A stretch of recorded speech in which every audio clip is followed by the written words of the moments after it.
Mr. Dreyfus, what do you think of the governor's speech? Well, I think it was a strong speech, very focused. It's clear that the governor recognizes that we can't solve the affordability problem in healthcare in Massachusetts without first changing the way we pay for care so that we can change the way we deliver care. And right now, care is too often fragmented.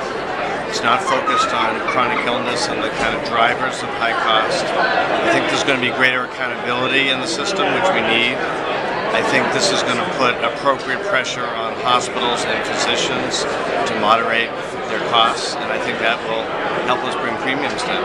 And do you think ultimately, I mean, there's still pushback from the doctors and the hospital systems, understandably. Do you think this is going to help them along, or is there going to be more defensive? I think it will help them along. I mean, right now at Blue Cross, 33%, a third of our primary care physicians are now accepting a global payment of the style that the governor described today.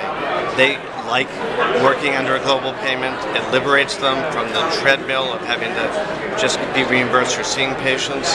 And so I think as doctors hear from other doctors, not from health plan executives, maybe not even from the governor, I think they're going to be persuaded that this is the future, and it actually allows them to practice the kind of medicine they went into the field to practice. And actually for consumers, it's sort of, this is still up in the sky kind of a policy issue. Yeah, I mean, how do you think this is going to trickle down? It's hard to understand for consumers, but I think what consumers know, and certainly I've had family members and friends and colleagues who have been in the healthcare system, find it's not coordinated, find that one doctor doesn't know what the other doctor did, find that tests are being repeated because doctors aren't connected with one another, find they're discharged from the hospital and then find themselves back in the hospital.